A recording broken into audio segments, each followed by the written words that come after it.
So hi and welcome back, and this is like an introduction to an introduction. I was out with my Minolta X7000i or whatever it was. Anyway, I took some of the Fomapan 400. I say what it is because that's what it really is, even though it's under a different brand name. And I was in London and I've done a bit of filming, done a bit of talking to the camera there, and we'll see some of the shots at the end. We'll explain why. Obviously there's going to be there's actually shots with lens flare, but there's some that have been taken on purpose and have done the effect I want them to do, and there's some that have got lens flare and they really shouldn't have because of where I've taken the shot. And the lens flare is obviously being caused by like the sun bright in a corner, but this wasn't so bad. It wasn't really bright, but the corners have come up quite bright, which is quite a distraction. It was obviously the Fomapan 400 film, and the Fomapan 400 is really quite tolerant as a film. And I also developed it in ID11 for, I think it was 7.5 minutes. I then fixed it and then I washed it with some deionized water in the end, the final rinse. So very disappointing results. Disappointed with the actual lens, the 50mm lens, the Minolta 50mm lens. And today I'm out with my Pentax with some Kodak Vision 50D. So the plan was to get some nice shots of the autumn leaves, but it just doesn't seem to be happening. Anyway, enjoy the rest of the video. So hi and welcome back, and yeah, it's a different time of day for me to be here. Normally I'm here in about 5 in the morning, but as you can see, it's a little bit later on, and I've managed to come in a bit early because of work, and I'm going to be trying to take a few shots with this whatever his name is, Ribs Classic, which is actually Fomapan 400. So we're going to try and get that finished off today, or at least get some of the shots done. And so we're just walking up to St Paul's, and I don't know if I'll go around. I've never been really around St Paul's, although I've done different things, but there's one shot I want to go and take, and that's going to be the first thing on my list, which you'll see in a couple of minutes. And it's a bit David Hasselhoff, and I just want to get a shot on film of this particular place.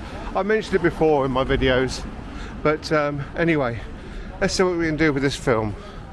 So the big building in the distance, you can see, the tall one, the very tall one, that's Horizon, well it's called Horizon 22 at the top, has the highest viewing platform, 360-degree viewing platform now in London. It's not as high as the Shard, but its viewing platform is higher than the Shard. And I've got tickets to go up there in a few weeks' time, and it's free, which is wonderful, a lot better than the Shard's price anyway. So here we go, Minolta Street. You can see my reflection over there. So yeah, I was gonna get a shot of this. There's also Night Rider, something else around the corner. I think it's Night Rider Court or something like that. So I want to get a shot of those, and then I'm going to go walk down, not over the Millennium Bridge, but walk down the sides of it and go to the Thames that way, and then see where we go from there. But I'm going to be at Cannon Street in about an hour's time, so we'll get this done, and I'll try and get a few more shots down by the embankment. So I'm really pleased to come down here. I've got a tour in a few days, and we cross over the Millennium Bridge, and it's closed till the 5th of November, and I've got tours before then, so I need to contact the people who are doing the tours to explain that their tour is going to be a little bit longer than it normally is, because we have to walk an alternative route, but we also have to go to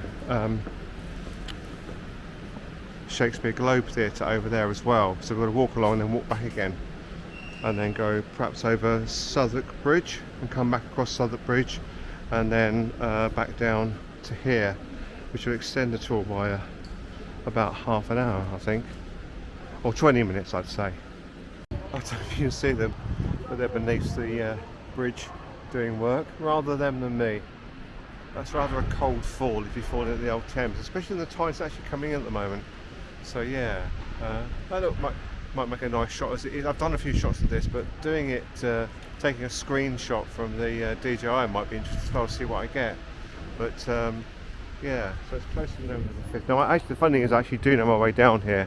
I've been this way quite a few times anyway, so I'm not like getting lost or anything. So theoretically, it shouldn't take too much longer to do the tour than I thought. But I say I'm really glad I'm come here. It's kind of serendipitous that I'm working at Cannon Street and I wanted to use this film. But I did see the signs a few weeks ago. I just completely forgot about it. So it's a case of getting on to Southwark Bridge and where we get off the other side. So I've got to come down early that morning anyway, so I can work out our route through, because I don't think there's steps to Southwark Bridge on this side. I think you have to go away from it and then come back onto it. Well, but we'll see. Okay, so I'm just going to take a look at a few of these shots, and this is the ones I mentioned about the flaring on the right hand side. It should have coped, this lens, even though it's as old as it is, it should have coped better with this. And I think I was focused on the bites, and it's just a lot of these images are really soft. I don't want to go too long on these photographs because you've seen a few of them as you go through the video anyway.